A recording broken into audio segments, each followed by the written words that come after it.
season, bagong teams. Yan ang mga dapat abangan sa muling pagsargo ng SBA. At sa Season 2, ano nga ba ang mga baon ng mga dating team? At ang alas ng mga bagong dating. Magbubukas ang ikalawang season ng SBA sa November 10.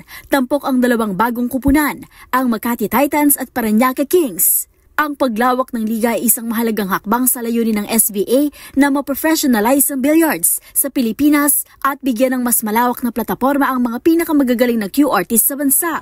Actually, syempre, mahirap pa rin kasi nga ang billiards is not a mainstream sport.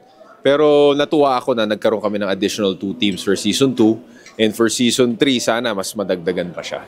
Syempre, natutuwa ako kasi yung format is bago. At natutuwa ako na tinanggap siya ng mga players. Siyempre, bago siya tanggapin ng fans, yung players na naglalaro muna, yung kailangan tumanggap doon sa format. At natuwa rin ako kasi may mga bisita kami nung Philippines Open. Yung ibang players ng Philippines Open na foreigners, nagpunta rito sa Sharks Arena para mag-practice.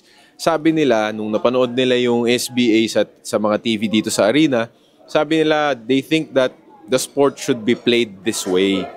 Kasi nga, ang amateur leagues, ang amateur players ng bilyar sa ibang bansa, nagsastart sila as team games.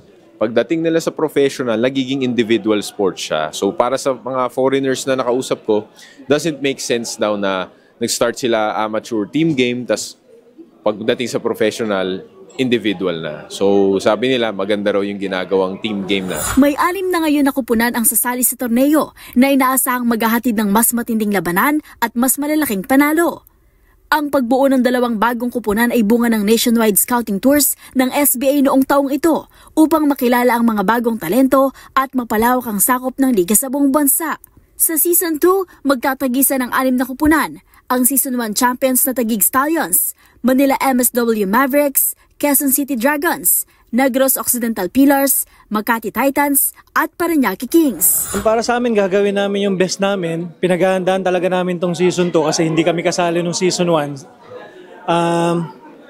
Lahat kami nagpa-practice mabuti para, alam mo na, para pag naharap namin yung mga team na kalaban namin, meron kaming ipapakitang magandang performance.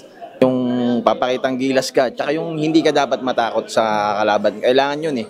Normal na yun yung natural na maglalaro. Kasanay kami sa mga money game player. Okay, fresh new blood from the team itself. So these are the people that wasn't there in the Season 1 of the SBA. But watch out guys, because actually even though we're the underdogs and we're a new team, watch out, we're gonna beat you, all of you. Pero maliban sa bagong teams, mga pamilyar na mukha rin ang papanood nating sumargo suot ang jersey ng dati nilang kalaban. Gaya na lamang ng MVP mula sa defending champions na Stallions na ngayon ay maglalaro na para sa Quezon City Dragons, si Edgy Jeronimo. Ito, nalipat sa ibang team, Quezon City na. Pero siguro mas magpa-practice pa ako para mas may mapatunayan. Inaasahang mas mainit ang labanan sa SBA Season 2 na sisimulan sa November 10 sa Sharks Arena and Sports Bar sa Quezon City. Lingan na lang natin sa Season 2. Swertihan lang naman sa bola. Manda kayo sa amin. Huwag kayo magkukumpiyansa sa amin na underdog nyo lang kami. Yung mga maliitin ba? Basta paghahandaan namin kayo. Para sa mga players dyan, mag-practice kayo na mabuti at excited ako mapanood na kayo for Season 2. Para naman sa mga players na hindi nakapasok sa SBA, huwag kayo mag-alala.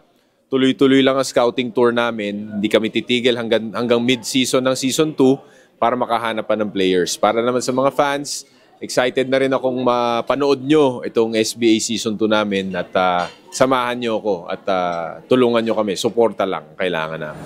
Mula rito sa Sharks Arena, para sa MBC TV Network News, ito si Mili Borja ng DZRH TV, una sa Pilipinas, una sa Pilipino.